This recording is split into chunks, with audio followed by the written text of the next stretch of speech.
This video is brought to you by Morning Brew, a free daily email newsletter with the latest business news, but in a fun way. Click the link in the description below to subscribe to Morning Brew today. More on them in a bit.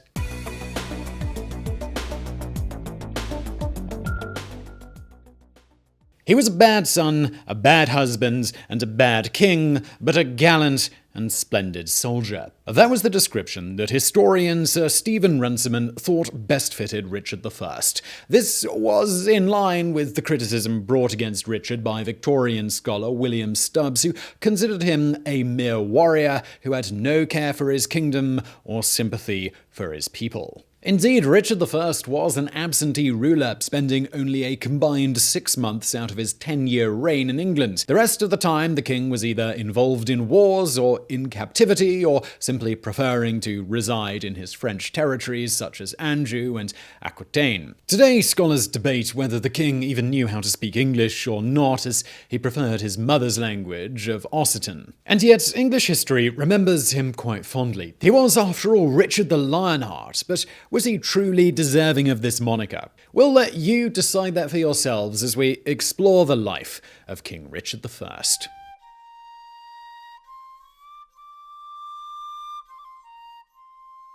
Richard was born on September 8th, 1157 in Oxford, England. He was the son of Henry II, King of England, and Eleanor of Aquitaine, a very powerful and influential woman in her own right, who prior to her marriage to Henry also served as Queen of the Franks, as she had been the wife of King Louis VII before their marriage was annulled. Richard was a part of the House of Plantagenet, a royal dynasty that ruled over England for approximately 330 years. His grandfather, in fact, Geoffrey V, Count of Anjou, was the one who had founded the house, while his father became the first Plantagenet to claim the English throne. It was generally not expected that Richard would become king, as he was the third son of Henry and Eleanor. The eldest son, William, died young before Richard was even born. His other older sibling, though, Henry, was the one ordained to follow in his father's footsteps. In fact, in 1170, the family made an unusual move for English royalty and crowned the 15-year-old Henry as titular King of England while his father was still alive. He became known as Henry the Young King to help distinguish him. The coronation was in name only, and the elder Henry still retained authority. This became a bone of contention between father and son, as the young Henry grew frustrated with his father giving away possessions that he considered to be rightfully his. It was spurred on by other noblemen, both English and foreign, who wanted to get rid of the elder king, and even his own mother, who had a falling out with her husband. This led to the revolt of 1173 to 1174. Young King Henry had powerful allies, including the aforementioned king, Louis VII, and William the Lion, King of Scots. He almost managed to secure victory, but in the end, Henry II was triumphant. So what role did Richard play in all of this? Well, by the time of the uprising, he had already been made Duke of Aquitaine, a region of modern France, which back then was a duchy that became an English possession when Eleanor married Henry. It was also the place where Richard spent a lot of his time both as a child and as an adult, and which, by all accounts, he seemed to cherish far more than the whole of England. Richard actually sided with his sibling during the revolt, as did their younger brother Geoffrey. Of course, he was still a young man at that point, and was clearly being influenced by other people, most likely his mother and King Louis of France. In fact, after the rebellion had been put down, Henry II imprisoned Eleanor of Aquitaine to keep the boys in line and to minimize her influence on them. She would stay under lock and key for the next 16 years.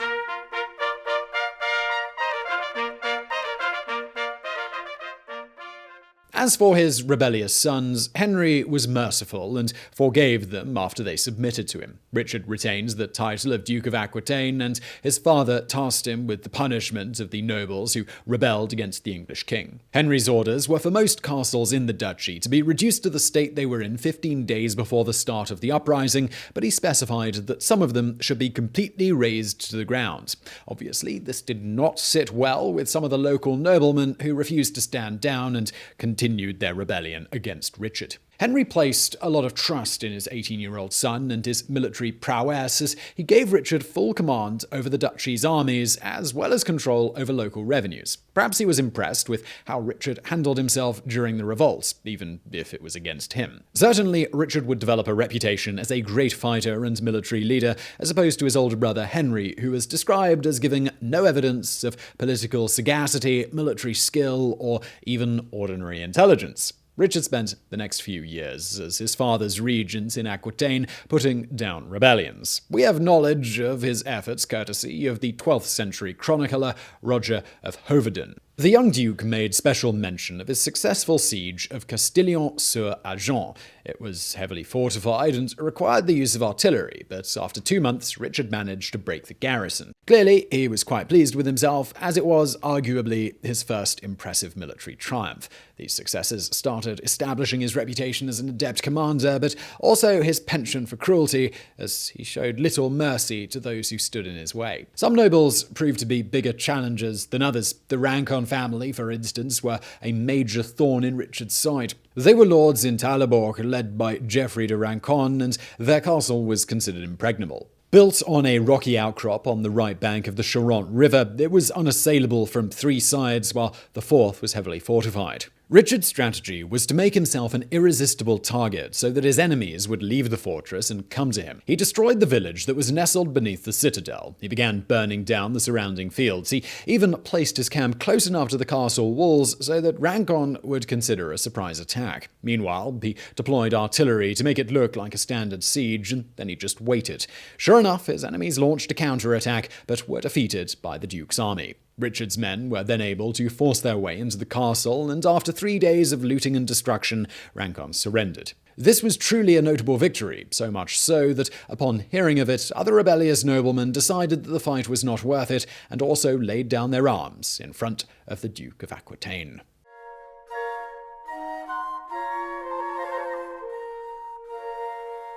Peace throughout the land did not last long. Many historians of that time all said that Richard was a cruel man who oppressed his subjects with unjustified demands and a regime of violence. All the nobles hated him so much that they banded together to try and drive him away from the region, and even sought the help of Philip II of France. Eventually, King Henry had to intervene, and he ordered Henry the Younger to come along as well. Again, Roger of Hoveden gave the most detailed account, saying that the barons complained that Richard took their wives and daughters by force to satiate his own lust, and that when he was done with them, he gave them to his soldiers. We don't know if such accusations were true, but it didn't matter, because Henry saw nothing wrong with them. Like father, like son, I suppose. He subdued the rebellion in 1182 and returned to England. The nobles saw another opportunity, though.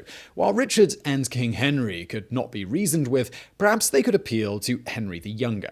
Almost a decade after his failed revolt had passed, and he had no lands to claim as his own, while Geoffrey had Brittany and Richard had Aquitaine. Of course, in time, when his father died, he would have claimed the whole of England, but Henry was impatient. When the French barons promised they would recognize him as the new duke, the idea of invading Aquitaine was firmly implanted in his head. All he needed was an excuse that would appease his father. That excuse came in the form of a castle which sat on the border between the lands of Richard and King Henry, a castle that Richard had spent time repairing and reinforcing.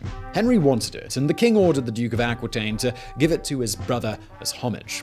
Richard refused, and his brother invaded his lands with help from many Aquitaine nobles. Younger brother Geoffrey also joined the invasion against Richard. Although at first he tried to remain neutral, the elder King Henry eventually sided with Richard. Even so, the war was not going in their favour. Henry the young king was poised to win, but he fell ill suddenly, and on June the 11th, 1183, he died of dysentery, marking the end of the rebellion. Richard was now heir to the throne. His other brother, Geoffrey, also died in 1186, allegedly by being trampled during a jousting tournament.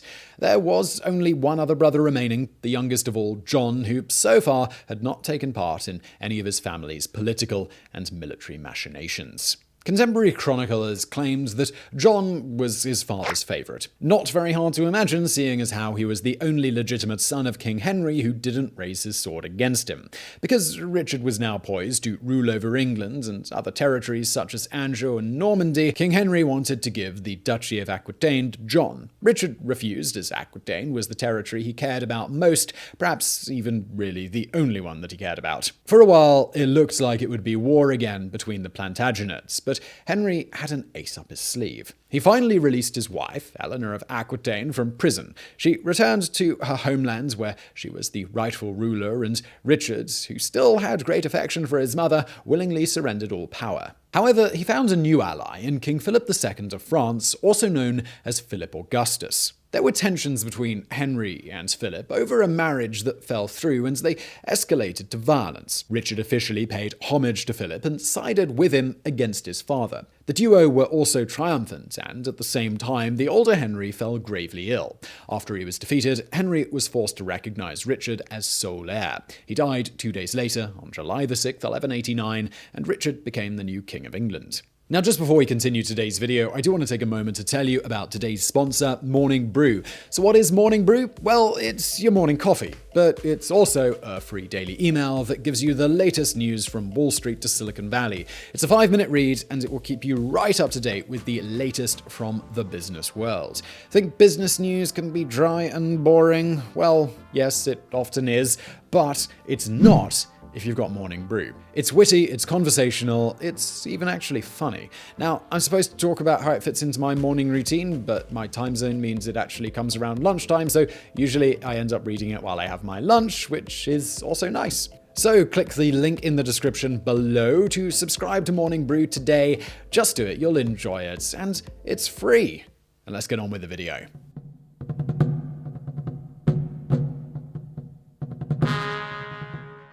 Richard may have been the new king, but he had no time to concern himself with matters such as running his kingdom. He had a crusade to get to. Ever since 1187, when Sultan Saladin, founder of the Ayyubid dynasty, had captured Jerusalem, the Pope had been calling on the European powers to launch a new crusade and take back the Holy Land. And by the way, if you would like to study the topic in depth and see it from the other perspective, we have already done a Biographics video on Saladin. You can check that out through the link below. There were 3 major powers involved in the Crusade: England and France, led by Richard and Philip, and the Holy Roman Empire, led by Frederick I, or Frederick Barbarossa. There were, of course, vassals, such as the Hungarian forces, led by Prince Giza, and the Austrians, led by Duke Leopold V. King Henry II was actually the one who pledged his service to the Crusade, or taken the cross as it was called, but he wasn't exactly enthusiastic about the cause. He was old and frail and had plenty of things back home to worry about, but public opinion eventually pressured him into joining. There were actually preachers and minstrels back then that would walk into villages or town squares and rally the people to take the cross. They used propaganda pictures such as images of Christ being struck by an Arab soldier, or of his tomb being trampled by a Saracen knight and his horse peeing on it. Richard needed no such persuasion, nor was he doing it out of obligation like his father. We cannot say how devout he truly was, but he was a soldier looking for a fight, and back then there was no greater fight than taking down Saladin and recapturing Jerusalem. He did apparently have some kind of religious experience en route to the Holy Land, and became overcome by a need to confess his sins and renounce his wickedness. He summoned all the bishops, stripped himself naked, kneeled in front of them, and began flailing himself with whips. Before all this, though, Richard needed money to raise and equip an army for the crusade. Prior to his death, his father enacted a new tax code called the Aid of 1188, or better known as the Saladin Tithe. Philip in France did something similar. King Richard also began selling official positions and other privileges, while also forcing those who already held such titles to pay a tidy sum in order to keep them. As you can imagine, this did not sit well with many of his countrymen, both rich and poor. Richard had little concern for them, though, as it was often said that he looked at England not as a kingdom, but as a source of money and soldiers. According to legend, when someone complained about the king's new money-making schemes, he declared that he would sell London itself if he could find a buyer.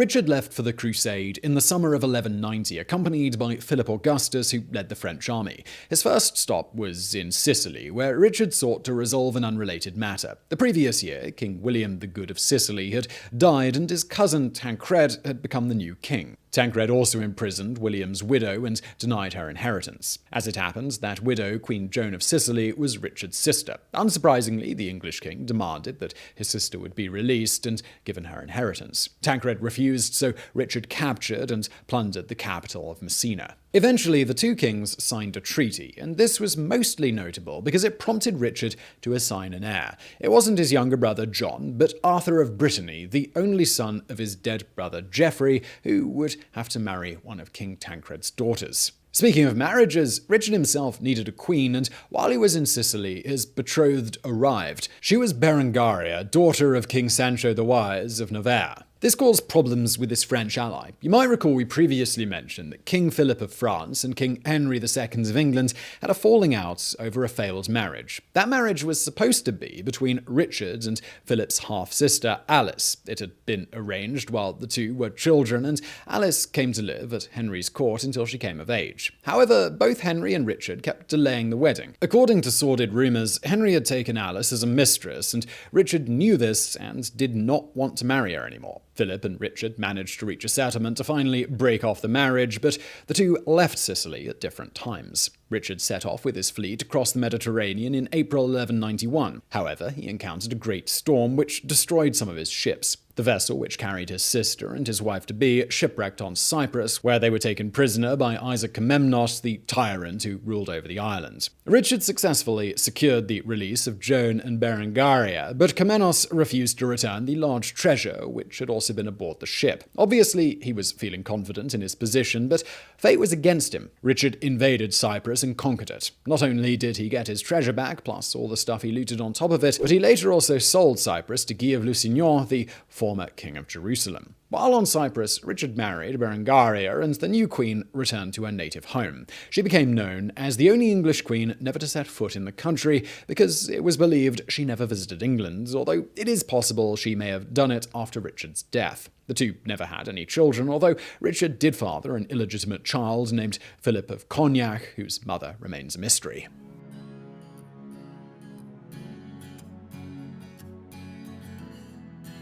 After all the detours and distractions were finished, Richard finally arrived in the Holy Land in the summer of 1191. The port city of Acre was the first target of the Crusaders, and it fell pretty easily. In fact, Richard's main problem during this crusade was not his enemies, but rather his allies. He and Philip were already on the outs, not only over what had happened previously, but also because the French king wanted half of Cyprus.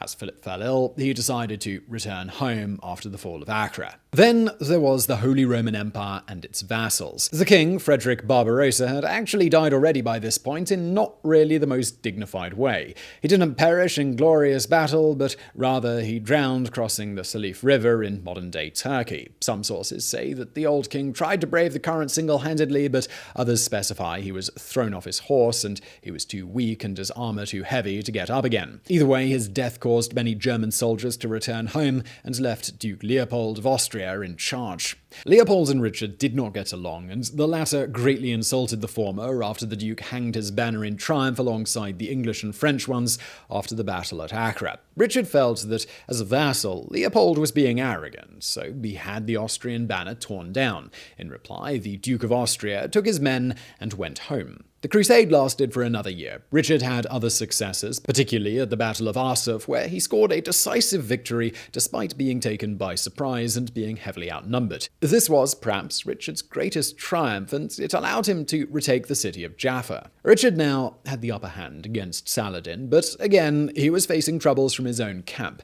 Many of the men grew tired of the fight, and the French soldiers that Philip left behind simply refused to obey him any longer. Furthermore, disturbing reports from back home said that his brother John was making a play for the throne. To top it all off, Richard fell ill with scurvy. Perhaps for the first time in his life, the war-obsessed king acted practically. He concluded that he would not be able to keep Jerusalem, even if by some miracle he managed to capture it, so he opened peace talks. On September 2nd, 1192, Richard and Saladin signed the treaty at Jaffa. The Christian Crusaders didn't get much, but it was the best they could hope for under the circumstances. Obviously, their main objective of reclaiming Jerusalem had failed. But the treaty guaranteed a 3-year truce between both sides, allowed the Crusaders to keep Acre plus a small part of the coastline, and promised safe passage for Christian pilgrims.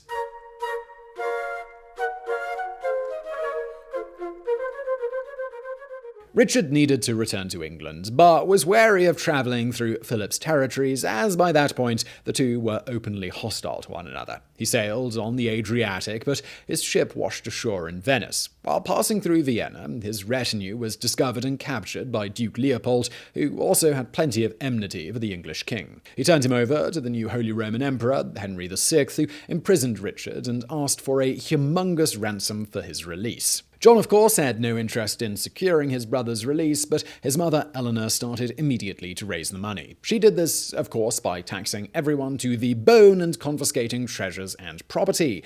After over a year in prison, Richard was released in 1194. He returned to England, where he was crowned again to further establish him as king. In a rather strange move, Richard not only forgave his brother John for revolting, but also named him as his new heir. Perhaps Richard simply wanted to calm things down in England so he could refocus his attention. He was already ready to go on the warpath again, this time against France. During his incarceration, Philip had conquered Normandy, and Richard, he wanted it back. King Richard left England less than a month after his second coronation, never to return again. He reigned for another 5 years, but he spent all that time warring with Philip, only interrupted by the occasional truce. Richard's crowning achievement at that time was the construction of Chateau Galliard, a new castle which was considered a masterpiece ahead of its time. Perhaps fitting for a man so obsessed with warfare, King Richard's demise did not come against a mighty foe such as Saladin or Philip, but rather while fighting some French peasants. He was suppressing a minor revolt in the region called Limassol and had besieged a small, unassuming castle named Chalais-Chabrol. Richard was patrolling the perimeter and inspecting his men, paying little notice to the arrows occasionally firing at them from the castle walls. He at points even mocked the archers. Fate does not like to be tempted like that, so, of course, a bolt from a crossbow hit the king in the shoulder, right below the neck. Richard was taken to his tent, where he collapsed. The wound was poorly treated and developed gangrene. According to the chronicles of Roger of Hoveden, the shooter was a boy named Bertrand, whose father and brothers had been killed by Richard. The king allegedly showed mercy and ordered that the boy be set free and given 100 shillings. It is unclear if his order was followed, though, as some sources claim the king's officers hanged Bertrand alongside everyone else in the castle. King Richard died 2 weeks later, on April 6, 1199, by his mother's side. As mentioned in his epitaph, the lion was slain by the ant. So I really hope you found that video interesting. If you did, please do hit that thumbs up button below. Don't forget to subscribe. Also, please do subscribe to Morning Brew, today's fantastic sponsor. You will find them linked to below. And thank you for watching.